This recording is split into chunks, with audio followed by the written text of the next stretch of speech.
Vou ler apenas 2 versículos ainda no livro de Jonas. Quero agradecer a Deus o privilégio de estar aqui, compartilhar com os irmãos essa mensagem, confiança do pastor, claro, intitulada A Razão para Continuar. É uma pergunta que eu quero que você pense, se há razão para continuar. E algumas vezes eu devo repetir ela, mas repita isso no seu coração, se tem algum motivo, alguma razão para continuarmos. Eu quero ler apenas o versículo, do capítulo 1, versículo 1 e 2, na verdade, perdão, e mais 2 versículos do capítulo 3. Diz assim: E veio a palavra do Senhor a Jonas, filho de Amitai, dizendo: Levanta-te, vai à grande cidade de Nínive e clama contra ela, porque a sua malícia subiu até a minha presença. No versículo 1 e 2 do capítulo 3, diz assim: E veio a palavra do Senhor segunda vez a Jonas, dizendo: Levanta-te, vai à grande cidade de Nínive e prega contra ela a mensagem que eu te digo. Pai, mais uma vez obrigado por tua palavra que temos liberdade de ler. Peço que o Senhor a use e me use, apesar de mim mesmo, para a honra e glória do Senhor. Peço que o Senhor abra nossa mente a adentrar, ó Pai, a presença do Senhor com clareza na tua palavra. Peço que o Senhor nos ajude a entender qual o propósito dessa mensagem e que nós, como igreja, cresçamos em continuar, porque vale a pena sempre continuar com Cristo. Nós oramos pedindo que o Senhor nos capacite a com clareza expor a palavra do Senhor, como o Senhor assim falou ao meu coração. Abençoe tudo que aqui lermos, que falarmos, e abençoe, Pai, que nós possamos querer e tomar decisões de mudar no que for necessário na condução do Teu poder. Em nome de Cristo que oramos, agradecidos. Amém. Podeis sentar, irmãos. O texto que li é um texto muito conhecido por todos nós, ou diria pelo menos pela maioria de nós. E Jonas é um grande profeta em potencial e também em popularidade. Por isso eu digo que muitos de nós conhecem bem essas histórias. Mesmo em razão de sua história, uma vida turbulenta, um homem que em sua teimosia obedeceu ao Senhor, e o Senhor usou poderosamente, mesmo sendo um homem tão teimoso, um homem que decidiu não obedecer, para a conversão de uma cidade de mais de 120 mil pessoas. Ele estava disposto a dizer ao Senhor: não estou interessado. Jonas foi profeta fujão, foi teimoso, foi rebelde, de forma determinada, o que faz notável a sua forma de falar com o Senhor sobre seu desinteresse e desobediência ao chamado e ao propósito que o Senhor tinha para a sua vida e para aquela cidade. Uma história conhecida, versículo 3, diz que o Senhor chama para Nínive, porém ele se levanta em direção a Tarsis. Versículo 12 e 15, nós vemos que ele experimenta ali a consequência do seu pecado e é jogado ao mar por sua própria sugestão. Então ele mesmo fala: quer resolver o problema e joga ao mar. Tanto que ele estava ciente do seu problema. Versículo 17, o Senhor por sua misericórdia manda um grande peixe para o tragar, ou seja, para o guardar por 3 dias, para depois resolver a questão com ele. Então Jonas acordou para a vida e clamou ao Senhor e experimentou novamente as misericórdias do Senhor, no versículo 7 a 10. Aqui está o limite do homem, ao passo que apenas um toque, o pensar do Senhor, todo o panorama pode e vai mudar. É curioso pensar que às vezes nós queremos chegar no fundo do poço para olhar novamente para o Senhor, ainda que saibamos que estamos em teimosia com o Senhor. E é isso que Jonas fez. Ele sabia o que estava fazendo, o Senhor o manda para tão perto, dizem pesquisas que é a média de 800 quilômetros, e outro vai para 3.200, uma diferença muito maior. Então pega uma distância longa onde ninguém quer ir, mas eu quero ir para lá porque é lá que o Senhor não quer que eu vá. Mas o que temos de tão parecido com esse Jonas? Ainda há razão para continuarmos, ainda que eu esteja lá naquele fundo do poço? Jonas aqui, apesar de teimoso, é alguém que conhecia o Senhor. Essa é a razão que ele não queria obedecer, porque ele conhecia o Senhor. E é curioso que a mesma misericórdia que ele não queria que o Senhor alcançasse aquele povo, ele queria para ele quando ele chegou no fundo do poço. A mesma misericórdia que ele negou a obediência ao Senhor, porque ele não queria que o Senhor tivesse misericórdia de um povo tão mau na linguagem humana, mas é um povo que, como nós, são maus mesmo, mas é um povo que o Senhor amava e tinha misericórdia e queria salvar. E graças ao Senhor Deus, que é cheio de misericórdia, até Jonas foi salvo pela mesma misericórdia que ele queria negar a outros. Irmãos, e às vezes nós nos pegamos nessa mesma situação. Ah, mas se fosse eu...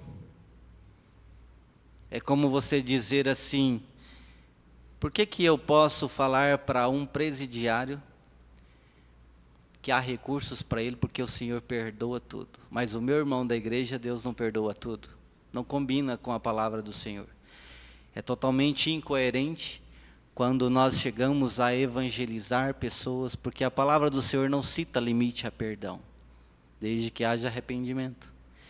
E quando a gente olha a história, Jonas está no fundo, lá no meio, no centro, vamos dizer assim, da baleia, do grande peixe. E ali ele começa a entender que, de repente, eu estou de frente à morte. Senhor, agora sou eu que preciso dessa misericórdia, que eu nem estava interessado para os outros. Qual é a nossa atitude, irmãos, em relação a circunstâncias semelhantes? Então, a bênção é que vale a pena continuar, porque se Jonas não tivesse esse conceito, ele teria parado por ali. Ele não teria lembrado que o Senhor tem misericórdia, ele não teria buscado essa misericórdia, apesar dele mesmo não querer para outros. Então, o continuar é uma chance que nós damos para nós mesmos enxergar que a solução é Cristo. A gente continuar é dar chance para que esta palavra, esse livro, nos molde, conforme o Senhor quer que a gente seja moldado. E às vezes nós queremos, vamos parar por aqui. O parar por aqui é você falar para o Senhor, não quero que o Senhor me molde. Não quero continuar de fato, não quero. E quando nós fazemos isso, o Senhor não vai invadir o nosso ser. Ele precisa que você e eu faça como Jonas. Clame ao Senhor. O lugar que Jonas entendeu que era como o inferno para ele, era o fim, era o limite. Ele conseguiu, pela graça e misericórdia de Deus, olhar para ele. Por que vale a pena continuar? Porque o Senhor tem um propósito de nos usar, apesar de nós. O Senhor ainda queria usar aquele homem. Jonas foi chamado para essa missão. Levanta-te e vai à grande cidade de Nínive. Clama contra ela, porque a sua malícia subiu até a minha presença. Não precisa Jonas falar ao Senhor que aquela cidade é pecadora, que aqueles homens não merecem salvação. O Senhor já disse, a sua malícia chegou até mim. Eu sei que eles precisam ser salvos, sei que são miseráveis, homens pecadores. Jonas, não diferente de nós, recebeu essa ordem de ir pregar, e às vezes, como ele, também nós fugimos. O que o impede de obedecer ao Senhor não foi timidez, não foi incapacidade ou falta de habilidade, mas a sua vontade pessoal de se interpor à vontade direta de Deus, ou seja, mais um pecado. Eu quero fazer o que eu quero. E nem sempre, irmãos, nem sempre, eu não vou falar nem de outros, do Wesley, nem sempre o Wesley peca por inocência, mas por opção de escolher, mas eu quero isso. Então aguente as consequências. Em circunstâncias diferentes, nós somos desafiados a ser crentes de verdade, mas nem sempre encaramos essa realidade como prioridade de vida. Apesar de nós, o Senhor quer nos usar, quer nos capacitar, quer ter uma relação direta conosco. Veja que temos vários exemplos conhecidos por nós mesmos, em que observamos que está bem assim, estamos no nosso mesmo contexto às vezes. Lembrando, por exemplo, de Asaf, Salmo 73, muito conhecido. Ele foi um grande homem de Deus, servo, foi líder, respeitado, de altíssima influência em razão de sua posição ministerial. Era um homem de posição no ministério. Todos temos o nosso grupo de influência. Por exemplo, alguns têm sobre uma pessoa, outros têm sobre 2, outras sobre 300, e outras nem sabem sobre quantas pessoas têm influência. Por exemplo, redes sociais são meios de influência. Tem pessoas que nem sabem quantas pessoas influenciam de forma positiva ou negativa, mas influencia. Talvez você pense, mas eu não influencio ninguém. Não acredite nisso. Você influencia pessoas. A pergunta é, de forma positiva ou de forma negativa? A forma que você influencia pessoas honra ao Senhor? A forma que você influencia pessoas, você motiva pessoas a vale a pena continuar? Ou de repente as pessoas olham para mim, para você, mas e não vale a pena continuar para ser assim? O que faz você e eu continuar e por que propósito? O que nos faz continuar? Asaf se distraiu quando viu a prosperidade dos ímpios e quase se escorregaram seus pés. A partir do momento que nós perdemos o foco, é onde nós esquecemos aonde estamos e quem nos colocou onde estamos. Sempre que eu digo isso, eu lembro de Pedro. Não tem como fugir de lembrar de Pedro. O corajoso Pedro que andou sobre as águas. Vem, se você crer, vem. Você anda sobre as águas, de repente, parece que tem um buraco no meio das águas. As mesmas águas que eu estou pisando, eu começo a afundar, por quê? Perdi o foco. Irmãos, tudo que nós começamos a ir bem, de repente não vai bem. Eu disse para os irmãos, não lembro se aqui ou no Cerrado, eu já tive vezes que eu falava assim, mas parece que está tão obscuro o meu enxergar da vontade de Deus na minha vida. E outras vezes eu tinha tanta convicção, é isso que Deus quer para mim. Por que será? De repente eu perdi o foco.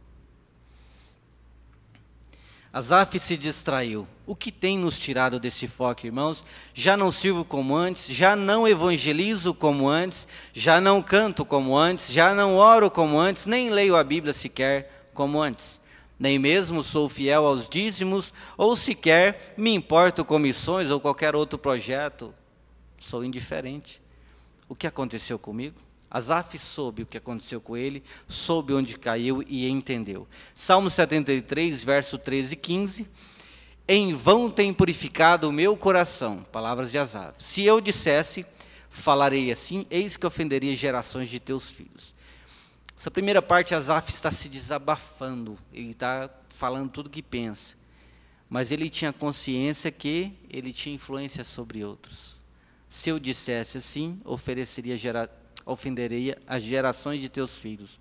Quando pensava em entender isso, foi para mim muito doloroso, até que entrei no santuário de Deus, e então entendi o fim deles, mas para mim bom é aproximar-me de Deus. Ele está reconhecendo, houve uma distância ali de Deus.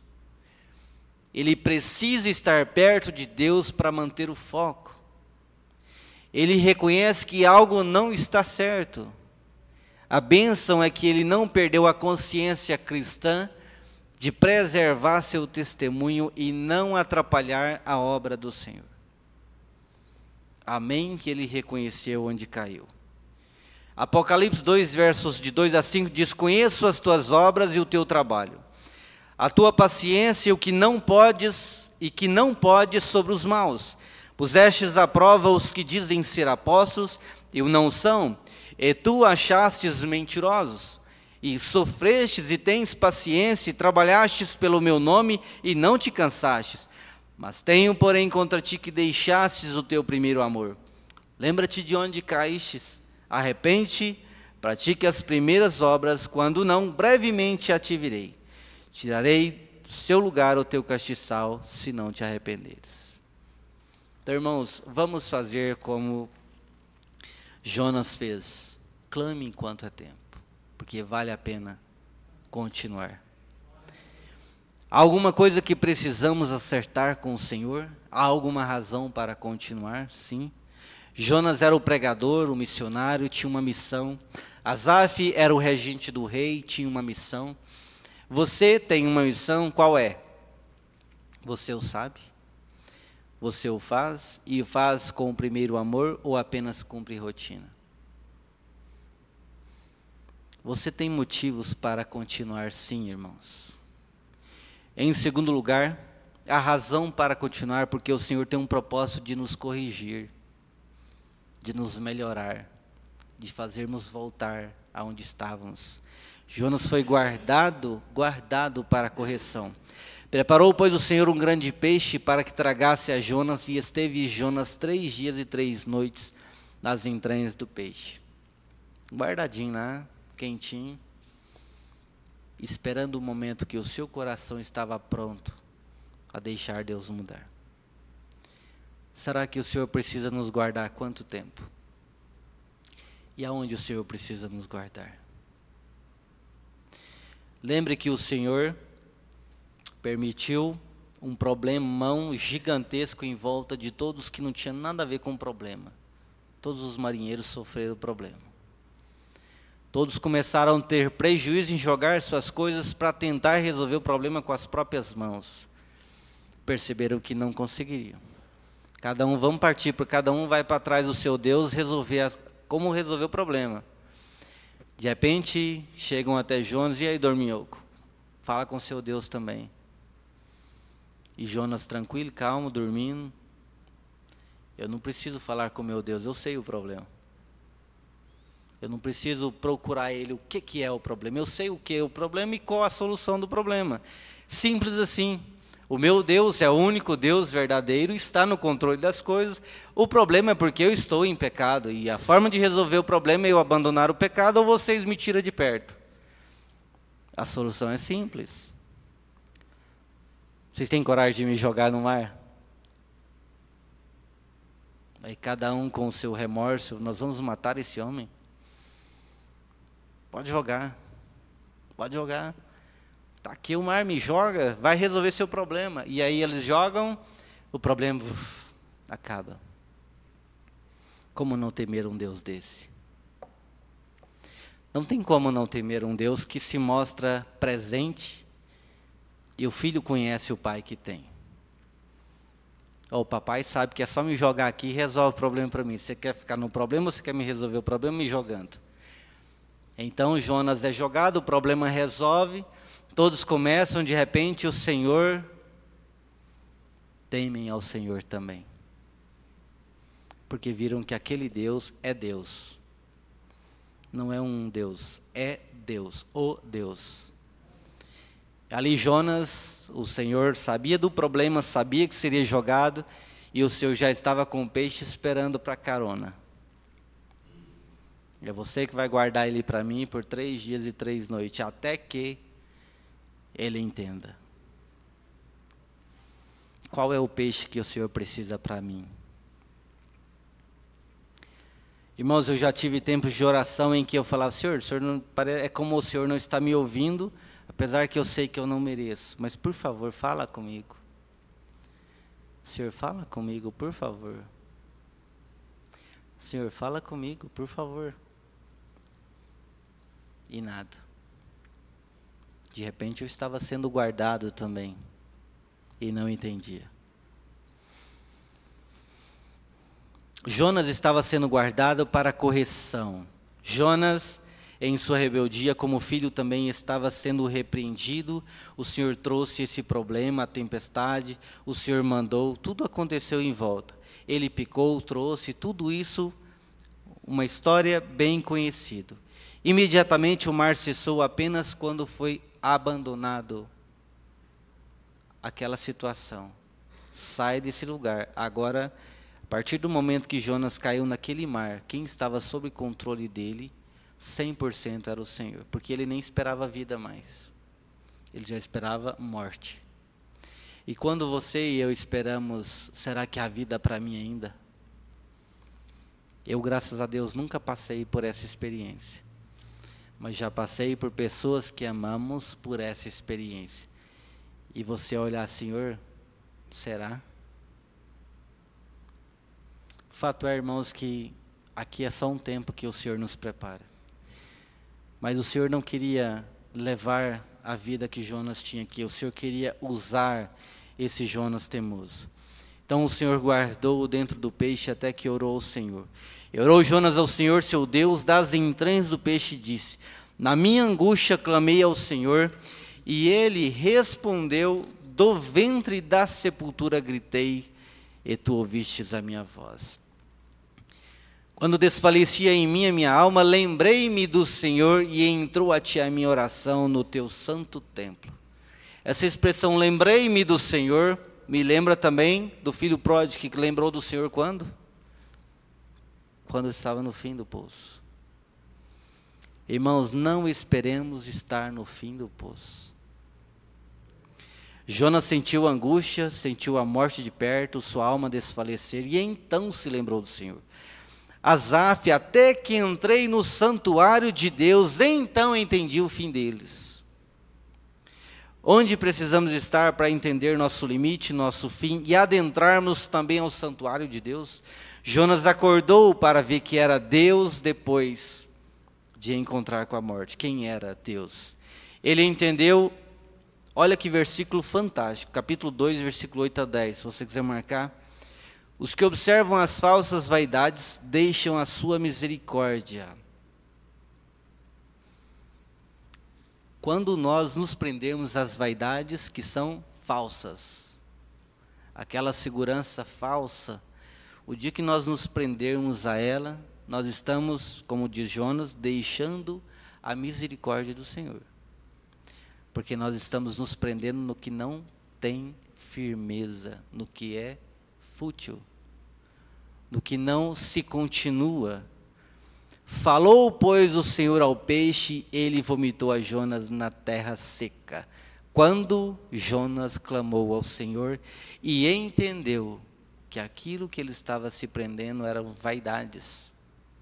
Asaf acordou para perceber quem era Deus, depois de ver que o propósito do Senhor é para além deste mundo, que existe uma vida após a morte. Agora vamos lembrar um pouquinho de Abraão. Se lembrarmos bem, apesar de o Senhor pedir que deixe a sua parentela, ele continuou. Apesar de o Senhor lhe pedir seu filho tão esperado a ser entregue como um cordeiro sacrificando em um altar, ele continuou. A diferença é que ele estava focado em sua fé e não se distraiu com nada neste mundo, mas manteve o foco no propósito maior. Todos eles entenderam que há um motivo para continuar. Então, irmãos, independente das circunstâncias, continue. Não é o que eu sinto, mas é o que eu sei. A palavra de Deus nos assegura isso. Que se nós fizermos por saber quem está no controle, tudo fica mais fácil, independente da circunstância. Tem uma ilustração intitulada Avançar Sempre em Linha Reta. Se você gosta de canoa, você entende um pouquinho do que vou ler. Um viajante caminhava às margens de um grande lago. Ao ver um canoeiro preparando-se para zarpar, puxou conversa com ele, descobriu que seus destinos eram o mesmo, era a outra margem. Pediu uma carona, propondo-se ser o remador. Entrou na canoa, pegou os remos de madeira e reparou que neles estavam esculpidos duas palavras: acreditar e agir. Ele nunca tinha remado antes, mas prometeu remar, né? E rapidamente descobriu que não é tão fácil quanto parecia. A canoa ficava navegando em círculos, ora para a esquerda, ora para a direita, mas nunca em linha reta, apenas em círculo. O dono da canoa, um idoso muito simpático, procurava não ser grosseiro, mas não conseguia conter seu sorriso. Por fim, já cansado, o viajante pede ajuda. Por favor, senhor, como é que eu faço para esta canoa ir só para frente? O canoeiro respondeu: a resposta está nos remos. O acreditar e o agir têm que ser impulsionados ao mesmo tempo, com a mesma força. Agora, pois, ó Israel, ouve os estatutos e os preceitos que eu vos ensino, para os observardes, a fim de que vivais, entreis e possuais a terra que o Senhor Deus de vossos pais vos dá. Irmãos, às vezes nós acreditamos e não agimos. Às vezes agimos sem acreditar. A questão é que nós precisamos, como essa ilustração ensina, acreditar e agir ao mesmo tempo. Não é fazer um para depois fazer o outro, porque não funciona. Fato é que, independente, a força vem do Senhor. Apenas façamos as duas coisas na força do Senhor. Acredite sempre que o Senhor tem o melhor para você. E haja em direção ao que o Senhor te propor.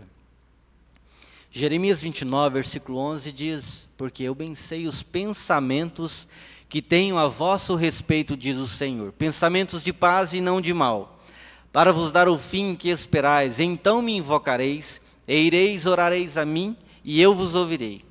Buscar-me-eis e me achareis, quando me buscareis com todo o vosso coração. Quando me buscarem, acreditando. A palavra de Deus é muito clara em nos dizer isso. Em terceiro lugar, há razão para continuar, sim, porque o Senhor tem um propósito de salvar almas. O Senhor tem uma missão para nós, o Senhor quer nos corrigir, e o Senhor quer que almas sejam salvas através de nós, através do propósito direcionado a usar nossas vidas. Jonas ainda não tinha cumprido sua tarefa, então veio a palavra do Senhor segunda vez a Jonas dizendo: levanta-te, vai à grande cidade de Nínive e prega contra ela a mensagem que eu te digo.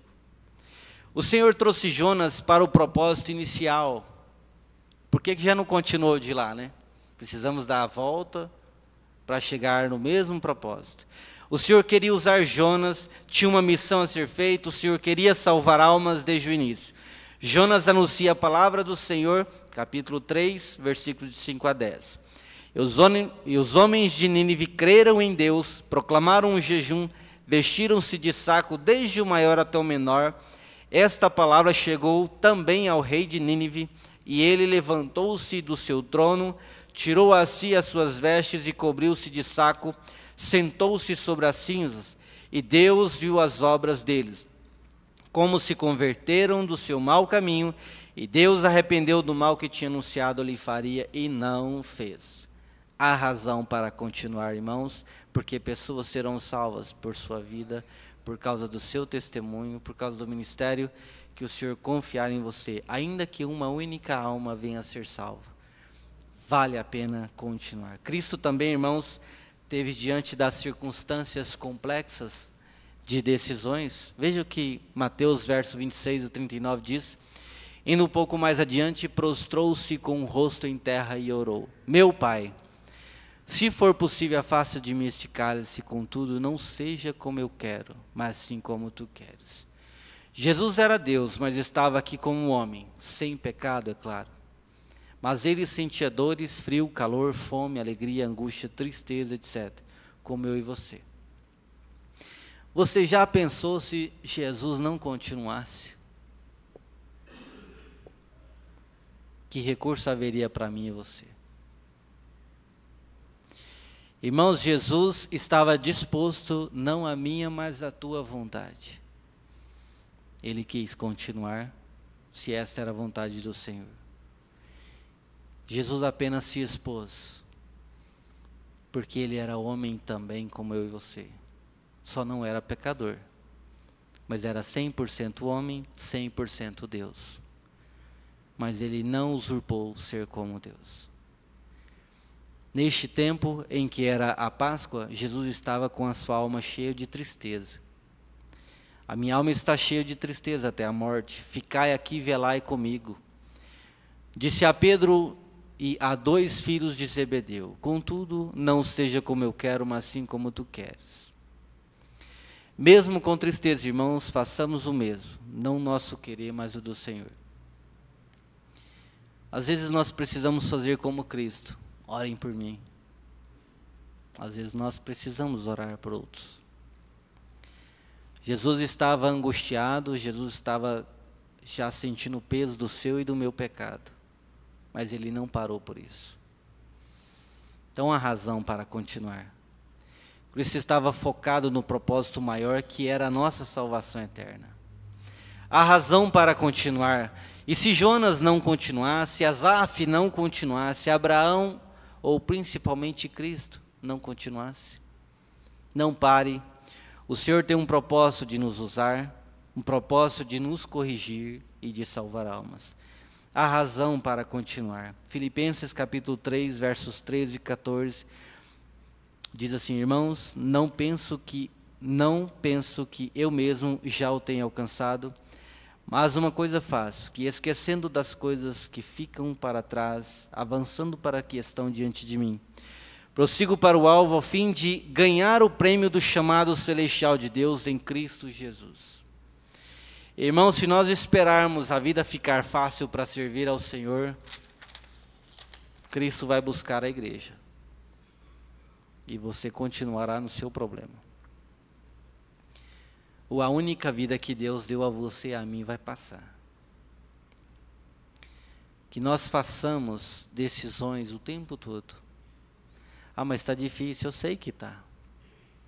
Mas temos que continuar. Se nós pararmos, não chegaremos. Se nós não remarmos, não chegaremos em linha reta, quando nós não crermos e agirmos ao mesmo tempo. De repente eu creio tanto, mas faço nada. De repente eu faço tanto e não creio em nada. Fato é, irmãos, deixa Cristo te usar. Há motivo sempre para continuar. Vamos orar e que o Senhor use a sua vida a cada dia.